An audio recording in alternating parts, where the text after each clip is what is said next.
What began as an urgent plea for help for influencer Jayden has quickly grown into a bigger movement. Donation drives like this have become both a lifeline for Jayden and a rare opportunity to educate the public about a condition that most Ugandans have never heard of, known as aplastic anemia. Aplastic anemia is a rare condition affecting about 2 to 6 people per million every year globally. It occurs both in adults and in children, but for us who take care of children, we tend to see it in our children.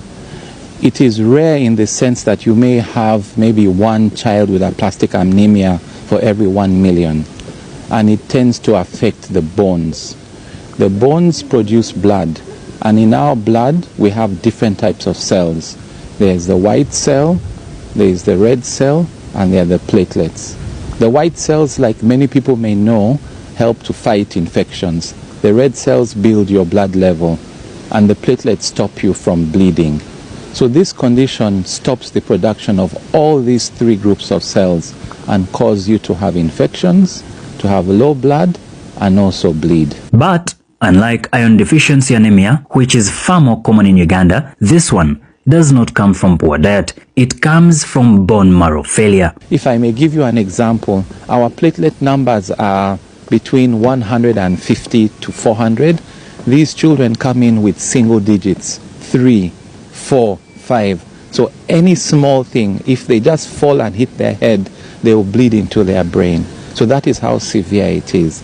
So we tend to only see the severe aplastic anemias. General anemia remains widespread across sub-Saharan Africa, with the World Health Organization estimating that over 40% of children and more than 30% of women of reproductive age are anemic. According to medics, this type of anemia can be triggered by viral infections, autoimmune disorders, environmental toxins, and sometimes it has no clear cause. In Mulago, we are a national referral hospital, so we tend to see a good number of these children with aplastic anemia.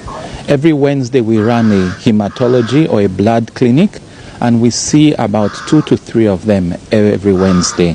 And they usually are children who have come in with complaints of having a fever, and many have been treated as though it is a malaria illness. But what distinguishes them from others is their blood cells are all low.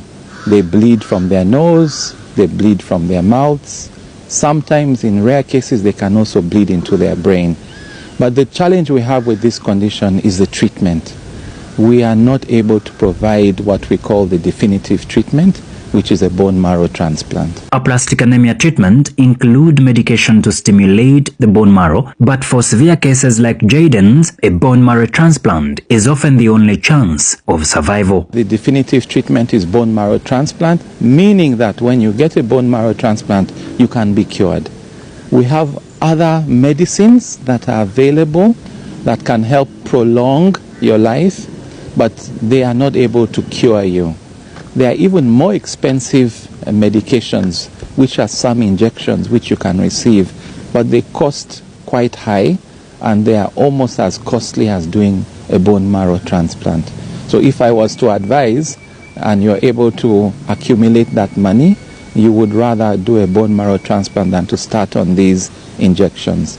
The injections are what we call monoclonal antibodies. They are rare proteins, and you may find one injection can cost you as much as 1 million. For Jayden, the search for a match continues, but the attention around his story is now shining a light on a condition often missed until it is too late. Doctors hope that this moment born out of crisis will push more people to learn, register, and become potential lifesavers.